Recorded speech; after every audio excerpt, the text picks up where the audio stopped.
Okay, our next witness is Peter Franklin. I mean, the knowledge is amazing.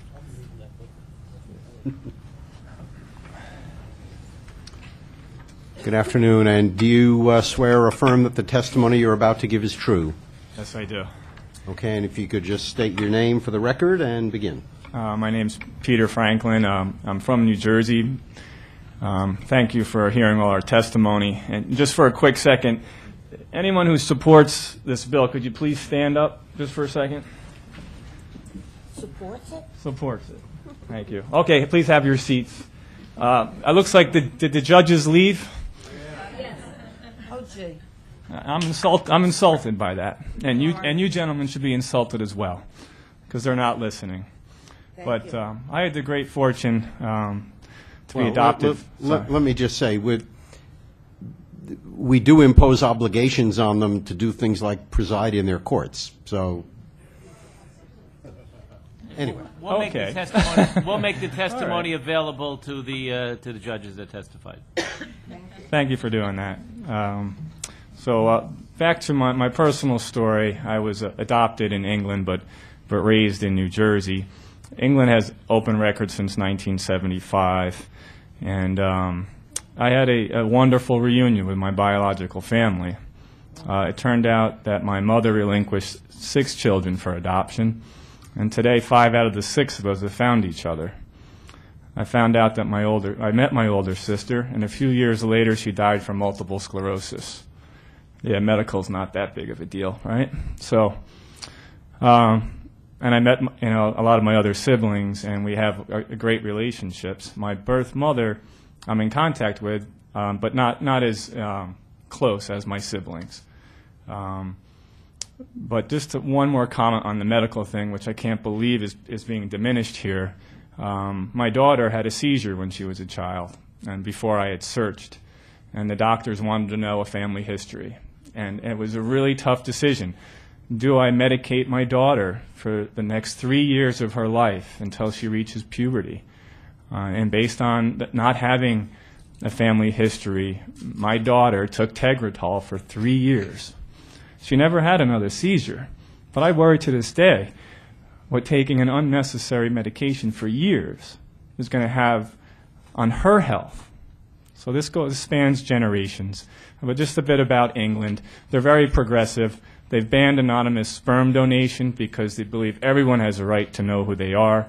And research in England shows that not only birth mothers that are found, but non-searching birth mothers, 94% want contact.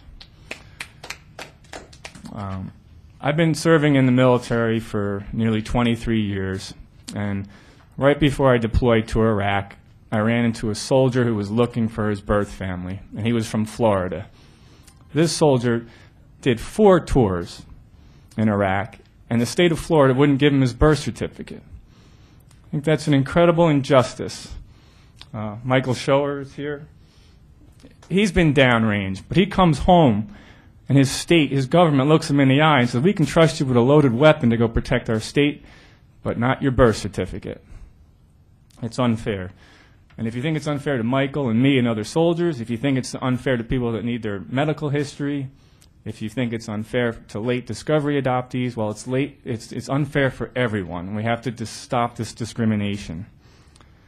And I think what's really critical here, and I hope we can say this more in the front of this argument, that we have to define the debate properly.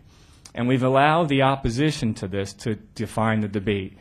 But I would like to define the debate as the adoption community, which includes birth parents, adoptive parents, and adoptees, and we're going up against lawyers and certain bishops from the Catholic Church.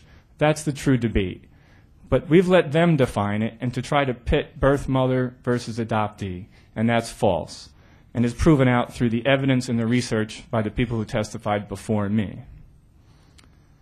So I think what we have to do is, in some ways, the people that are opposed to this, ask them what their other motives are. And until that starts happening, reporters are going to get it wrong, We're going to read about it in the paper, birth mothers versus adoptees. And once we hear that statement, we're losing. So let's stop that.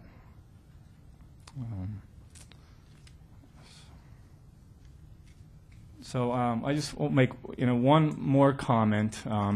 When the judges get uncomfortable, when you start asking them to show you the statute, show me the relinquishment paper that proves what you're saying is true, they get nervous and they bring up the adoption word. And that is meant to distract you from the true issue.